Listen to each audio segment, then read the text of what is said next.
పత్రికా electronic media సోదరులకు పేరు పేరున నమస్కారాలు. సిస్టర్ స్ట్రోక్తో కేటీఆర్ చిన్న మెదడు చితికిపోయింది. అందుకనే ఇష్టానుసారంగా మాట్లాడుతున్నాడు. కాళేశ్వరం విషయంలో కమిషన్లు తీసుకున్నప్పుడు గుర్తు రానటువంటి భయం ఈరోజు కమిషన్ ముందుకు రావడానికి మాత్రం భయపడుతున్నారు. దాన్ని కప్పిపుచ్చుకోవడం కోసం ఈరోజు పిచ్చి పిచ్చిగా కాంగ్రెస్ పార్టీ బాంబులు పెట్టిందని మాట్లాడుతున్నాడు. కాళేశ్వరానికి నువ్వు అధికారంలో ఉండి ఎందుకు నిరూపించలేకపోయినావో ఒక్కసారి కేటీఆర్ గారు ఆత్మ పరిశీలన చేసుకొని ఈ అబద్ధాల పునాదుల మీద వాస్తవాలను కప్పిపుచ్చే ప్రయత్నం చేస్తూ ఉన్నావు. అబద్ధానికి అవార్డు రావాలంటే ఇవాళ గోబెల్స్ మించిన గ్లోబల్ ప్రచారంలో గ్లోబల్ అవార్డు కేటీఆర్కి ఇవ్వాలి.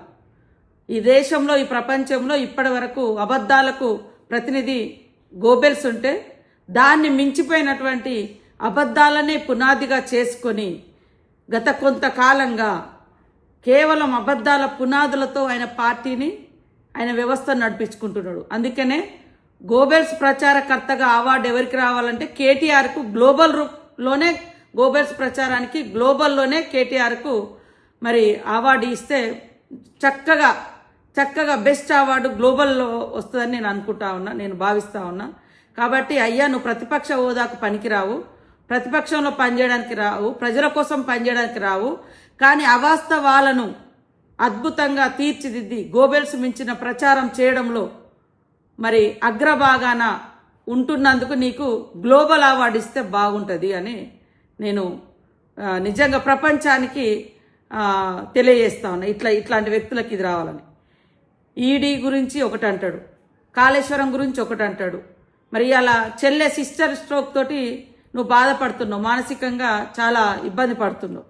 ఇవాళ పాపం కవిత అన్నది మా నాయన దేవుడు కానీ చుట్టూన దయ్యాలన్నారు. ఆ దయ్యం నువ్వేనైంది. ఆ దయ్యంలో ఎన్ని అవతారాలు ఉంటాయో ఏమో అర్థం కాదు. దయ్యం అంటే రకరకాలుగా వేషాలు ఇస్తుంది. ఈడీ విషయంలో రాహుల్ గాంధీని మాట్లాడే అర్హత నీకుందా? ఇతరుల త్యాగాల మీద రాజభోగాలు అనుభవించి కుటుంబం అంతా కూడా ఇవాళ దాచుకొని తిన్నదంతా కూడా బయటకు వస్తూ ఉంటే ప్రజలకు వచ్చి జవాబు చెప్పుకోలేక కాళేశ్వరం మీద బాంబు పెట్టిరంటారు. కాళేశ్వరం కూలిపోయినప్పుడు అధికారంలో ఉన్నది నువ్వు. నిజంగా నువ్వు ఆ రిపోర్ట్లో ఆ రోజు తీసుకొచ్చినటువంటి ఎఫ్ఐఆర్లో కానీ రిపోర్ట్లో కానీ ఎందుకు ఇక్కడ మాకు అనుమానం ఉంది అని మెన్షన్ చేయలేకపోయారో ఒకసారి సమాజానికి జవాబు చెప్పాలి. అదేవిధంగా ఇవాళ ఈడీ భారత నీతిని ప్రదర్శించలేనటువంటి మోడీ ట్రంప్ నీతితో ముందుకెళ్తూ భారతదేశ ఔన్నత్యం కోసం భారతదేశ ప్రజల కోసం మాట్లాడుతున్నటువంటి రాహుల్ గాంధీ మీద కక్షగట్టి ఈడీని ప్రయోగించి ఇవాళ ఏదేదో కుట్రలు చేస్తుంటే మోడీ దగ్గర ప్రశంసల కోసం ఇవాళ సిస్టర్ స్ట్రోక్తో బాధపడుతున్న కేటీఆర్ గారు మా రాహుల్ గాంధీ గారిని, సోనియమ్మను, సీఎం రేవంత్ రెడ్డి గారిని కూడా రకరకాలుగా మాట్లాడుతూ శునకానందం పొందుతూ ఉన్నారు. ఆ శునకానందాలు వద్దు నాయన. ఇవాళ హెరాల్డ్ కేసు విషయంలో మీరు ఇవాళ ఏదైతే ఈడీ అభియోగం మోపిందో ఆ రోజు సీఎం గారు 2019లో పిసిసి అధ్యక్షుడిగా ఉన్నాడు, సీఎంగా లేడు. ఇక్కడ ఈడీ ఎంటర్ కావడానికి అక్కడ మనీ లాండరింగ్ జరగలేదు, ఫెమా ఉల్లంఘన జరగలేదు, ఫెమా యాక్ట్ ఉల్లంఘన జరగలేదు, లేదా ఎకనామికల్గా కూడా ఏం క్రైమ్ జరగలే, ఫ్రాడ్ జరగలే.